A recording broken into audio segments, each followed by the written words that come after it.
खबर गाजीपुर से है, जहां स्वामी प्रसाद मौर्य ने मुख्तार अंसारी की मौत पर बयान देते हुए कहा कि जिस तरीके से सरकारी तंत्र ने घटिया मानसिकता के साथ काम किया वो निंदनीय है। वहीं स्वामी प्रसाद ने आगे कहा कि आज पूरे प्रदेश में सरकारी अराजकता का बोलबाला है। स्वामी प्रसाद ने कहा कि न्यायपालिका भी सरकारी अराजकता के सामने घुटने टेक चुकी है। जो काम न्यायपालिका को करना चाहिए वो सरकारी गुंडा तंत्र कर रहा है। स्वामी प्रसाद ने आगे कहा कि न्यायपालिका को दरकिनार कर यूपी सरकार अराजकता के रास्ते पर बढ़ रही है। वहीं स्वामी प्रसाद ने कहा कि इस घटना से मुख्तार अंसारी को जहर देने का आरोप सच साबित हो गया। मुख्तार के जनाजे के वक्त अफजल अंसारी और डीएम गाजीपुर के बीच बहस के सवाल पर स्वामी प्रसाद ने कहा कि अफसर सरकार के इशारे पर बचकानी बेहूदगी से काम कर रहे हैं। वहीं स्वामी प्रसाद ने आगे कहा कि जनाजे में उमड़ी लाखों की भीड़ मुख्तार की लोकप्रियता को जाहिर करती है। स्वामी प्रसाद ने कहा कि मैं इंडिया गठबंधन का सहयोगी था, अभी भी हूं और आगे भी रहूंगा। स्वामी प्रसाद ने दावा किया कि हम इंडिया गठबंधन को मजबूत करने के लिए काम कर रहे हैं। स्वामी प्रसाद मौर्य शोक संवेदना व्यक्त करने मुख्तार के घर पहुंचे थे। स्वामी प्रसाद मौर्य ने मोहम्मदाबाद स्थित मुख्तार के पैतृक घर पहुंचकर शोक संवेदना व्यक्त की। उन्होंने मुख्तार के परिजनों से मिलकर सांत्वना दी। पटेल को ऐसी उनकी पार्टी और साथ आ रहे हैं, तो आपके लिए भी सबकी निगाहें। देखिए, कुल मिलाकर के मैं शुरू से इस बात का पक्षधर रहा कि जिस तरीके से आज पूरे देश में अराजकता का माहौल है, देश का करोड़ों नौजवान बेरोजगारी का दंश झेल रहा है, महंगाई से आम जनता की कमर टूट चुकी है,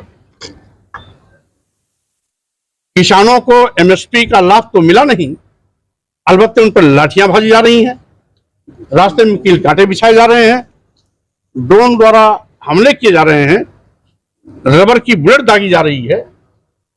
ऐसा लगता है किसान अन्नदाता भगवान नहीं, इस देश का दुश्मन बन गया है।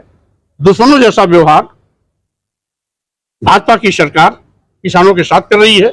वहीं पर जो छोटे और मध्यम व्यवसायी हैं, पहले इनका जीएसटी के माध्यम से शोषण हुआ, अब जीएसटी संबंधित सारे मामले ईडी को सौंपकर उनके कमर तोड़ने की तैयारी चल रही गई है। आज ये पहली ऐसी विफलतम सरकार है और जो देश की राष्ट्रीय संपत्ति, राष्ट्रीय संपदा और सरकारी विभागों को बेचने का पाप कर रही है। पहले की केंद्र की सरकारें निजी क्षेत्रों का राष्ट्रीयकरण करती थी, जिससे कि नौजवानों के लिए रोजगार के रास्ते खुलते थे। आज ये पहली ऐसी असफलतम सरकार है जो देश की सरकारी विभागों को बेच रही है। जैसा कि आप जानते हैं भी हैं, देश के सभी बंदरगाह बेच दिए गए, एयरपोर्ट बेच दिया गया, एयर इंडिया बेच दिया गया, सभी रेलवे स्टेशन बेच दिए गए, कई दर्जन ट्रेनें बेच दी गई, LIC जैसी बड़ी संस्था जिसमें लाखों लाख लोग काम करते हैं उसको भी बेच दिया गया। यानी जिन सरकारी विभागों में नौजवानों को सरकारी नौकरियां मिलने की उम्मीदें हुआ करती थी, ये उन नौजवानों की उम्मीदों का भी गला घोट रहे हैं। और हम समझते हैं यह केंद्र की सरकार, भाजपा की सरकार, ईस्ट इंडिया कंपनी से भी बदतर सरकार है। ईस्ट इंडिया कंपनी तो भारत को लूटती थी, तो अपने देश में जाकर के इंग्लैंड में पैसा जमा करती थी, लेकिन ये तो पूरे देश को लूट कर केवल अदानी और अंबानी की तिजोरी भरने में लगे हुए हैं।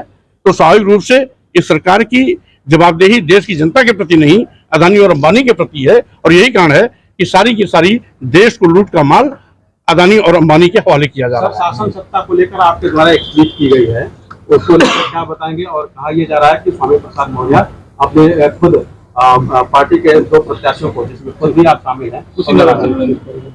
स्वाभाविक रूप से मैं इंडिया अलायंस का सहयोगी था, आज भी हूं, आगे भी रहूंगा, क्योंकि हमारा मकसद है कि जिस तरीके से आज संवैधानिक मान्यताओं को खत्म किया जा रहा है, अनुसूचित जाति, अनुसूचित जनजाति, पिछड़ों का आरक्षण शून्य निष्प्रभावी किया जा रहा है, लोकतंत्र को कुचला जा रहा है, लोकतंत्र को खत्म करने के लिए विपक्षी पार्टी के नेताओं के खिलाफ ईडी, सीबीआई, इनकम टैक्स का दुरुपयोग किया जा रहा है। कई दर्जन नेताओं को बिना अपराध तय हुए जेल छोड़ दिया गया है। दो मुख्यमंत्रियों को भी उसका शिकार होना पड़ा है। अभी हेमंत सोरेन जी और केजरीवाल जी इसके ताजे उदाहरण हैं।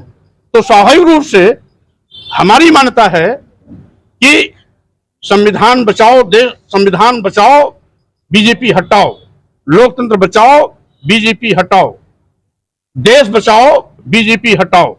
इसलिए हम इंडिया अलायंस को सशक्त बनाने की दिशा में पहले भी काम कर रहे थे, आज भी कर रहे हैं।